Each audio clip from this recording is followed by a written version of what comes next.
pemecahan kasusnya tuh bikin gue speechless lah pokoknya. Hey fellas, welcome back to my YouTube channel. My name is Saya. Di video ini gue mau ngebahas satu novel detektif yang menampilkan kasus pembunuhan di ruang tertutup alias locked room mystery. Kasus-kasus kayak gini tuh selalu menarik ya, karena menurut gue kayak ajaib aja gitu. Kok bisa ada satu orang yang jadi korban atau terbunuh di dalam satu ruangan yang terkunci dari dalam. Apalagi ini ditulis oleh salah satu penulis legendaris Jepang, Seishi Yokomizo. Dan senang sekali karena kedua karya beliau akhirnya terbit versi terjemahan bahasa Indonesianya yang diterbitkan oleh penerbit Gramedia. Kedua judul ini masuk dalam seri detektif Kindaichi Kosuke yang bergenre thriller. Kamu bisa dapetin bukunya dengan cara cek link yang ada di kolom deskripsi bawah. Dan untuk video yang ini gue akan membahas buku yang ini dulu, kasus pembunuhan Honjin. Meskipun di dalamnya sebenarnya ada 2 cerita lagi, jadi satu buku ini tuh terdiri dari 3 cerita. Tapi karena yang 2 lagi lebih ke cerita pendek alias novelet ya, novela, jadi nanti gue gak akan membahas secara detail. Kita akan fokus membahas yang kasus pembunuhan Honjin.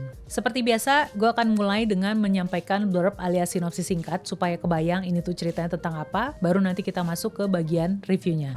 Kasus pembunuhan Honjin ini bercerita tentang keluarga Ichiyanagi yang adalah keluarga keturunan pemilik Honjin. Honjin itu adalah sebuah penginapan yang bisa dibilang eksklusif ya, karena cuma bisa ditempati atau diinapi oleh anggota-anggota pemerintah pada zaman dulu. Jadi keluarga yang mengelola penginapan Honjin ini bisa dibilang sebagai keluarga terpandang di satu daerah atau di satu kelompok masyarakat. Nah, keluarga Ichiyanagi itu adalah keturunan dari keluarga pemilik Honjin dulunya. Putra tertua keluarga tersebut akan melangsungkan pernikahan. Tapi siapa sangka, malam yang seharusnya menghadirkan kebahagiaan bagi mempelai laki-laki dan perempuan serta seluruh anggota keluarga malah berujung jadi malam petaka yang menghadirkan kengerian. Mempelai laki-laki Kenzo dan istrinya Katsuko ditemukan tewas di satu bangunan pavilion yang adalah kamar pengantin mereka yang terkunci dari dalam. Sebelum mayat mereka ditemukan, semua anggota keluarga tuh mendengar bunyi koto, alat musik tradisional Jepang yang seperti kecapi dan juga jeritan ganjil. Belum lagi di partisi lipat yang terletak di posisi dekat kedua mayat tersebut ditemukan, terdapat cap darah yang terdiri dari 3 jari. Saat semua anggota keluarga sedang berduka dan polisi sedang melakukan pengusutan terhadap kasus tersebut, hadirlah detektif Kindaichi Kosuke. Seperti apa pemecahan kasus yang akan dilakukan oleh detektif itu, kalian bisa baca di sini.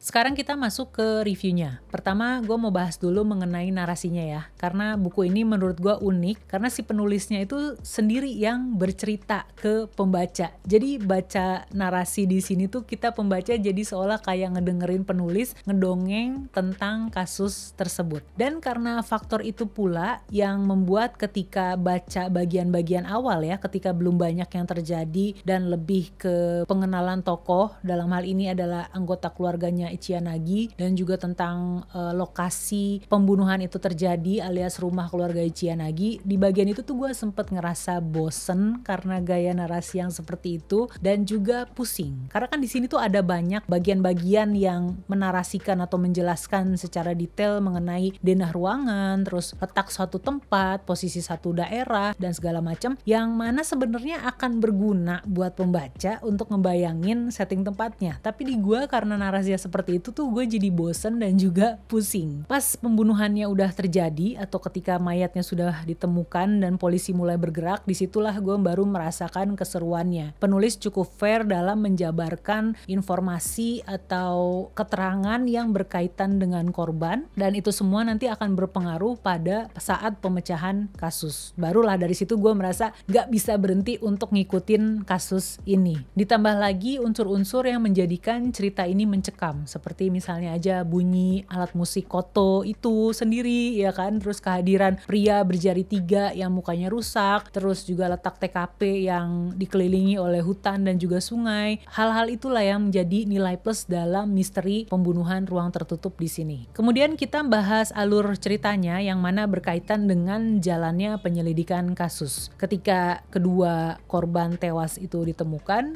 yang pertama kali turun tangan tentu saja adalah kepolisian setempat ya.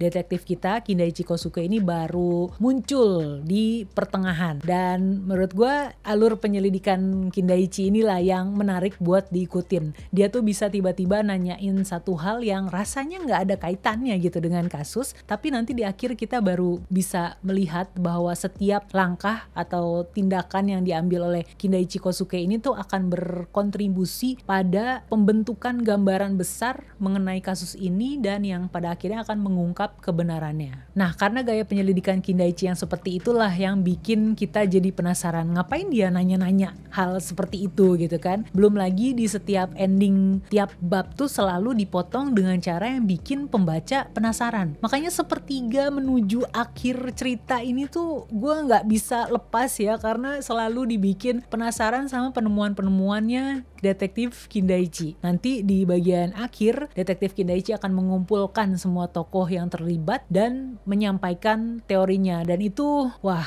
apa ya, nggak habis pikir sih sama kelakuan dari tokoh satu itu. Tapi sebenarnya di sini juga ada sedikit mengenai background karakter tokoh tersebut yang bisa jadi apa ya, itu penjelasan kenapa dia melakukan hal tersebut. Dan pemecahan kasusnya tuh bikin gue speechless lah pokoknya. Hal lain yang pengen gue soroti adalah cerita ini kan bersetting di zaman tahun 1930-an gitu ya. Jadi di zaman dulu, dan pada saat itu posisi wanita masih belum setara dengan laki-laki, gak seperti sekarang. Dan pada saat itu keperawanan tuh menjadi sesuatu hal yang benar-benar diagungkan, dan itu tercermin gitu dari cerita di sini. Terus selain itu kita juga bisa melihat kondisi ekonomi serta sosial Jepang pada tahun-tahun tersebut. Jadi ya baca cerita detektif di buku ini, di cerita ini juga bisa sekalian belajar tentang kondisi Jepang di tahun-tahun tersebut. Menarik. Karena pertimbangan-pertimbangan tadi gue mau kasih rating untuk yang cerita kasus pembunuhan Honjin 4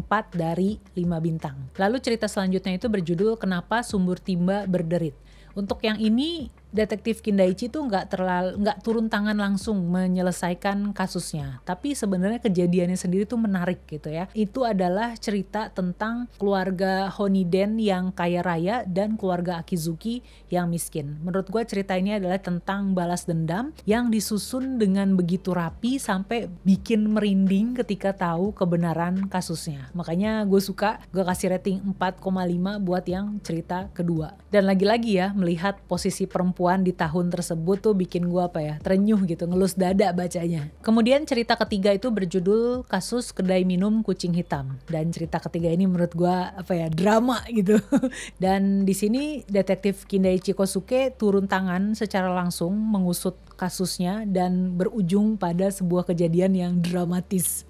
Seru sih. Jadi ceritanya itu tentang sepasang suami istri yang mengelola kedai minum kucing hitam. Suatu hari mereka memutuskan untuk menjual kedai tersebut dan pindah ke tempat yang jauh. Lalu satu malam ada polisi yang lagi patroli di daerah sekitar kedai tersebut, dan dia melihat ada seorang biksu menggali tanah yang ternyata di dalamnya itu ada sesosok mayat yang wajahnya rusak. Jadi nggak ketahuan dia itu siapa. Nah, bagaimana pemecahan kasusnya kamu bisa baca di sini. Tapi untuk cerita yang ketiga itu gue mau kasih rating 4 dari 5 bintang. Jadi kalau di total antara cerita 1, cerita 2 dan 3, kemudian dibagi 3, hasilnya itu adalah 4,16 atau gue buletin aja ya, jadi 4 bintang. Jadi untuk buku kasus pembunuhan Honjin ini gue kasih rating 4 dari 5 bintang. Buat kamu yang suka cerita-cerita detektif klasik atau kasus-kasus tentang lockroom mystery gitu ya, wajib sih baca cerita kasus pembunuhan Honjin dari Seishi Yokomizo. Kamu bisa dapetin bukunya lewat link yang ada di kolom deskripsi bawah supaya nggak perlu cari-cari lagi. Dan untuk video review novel detektif lainnya bisa ditonton di video yang ini dan juga yang ini. Jangan lupa like video ini kalau kamu suka, subscribe juga ke channel ini, dan kita ketemu di video yang ini dan juga yang ini. See ya!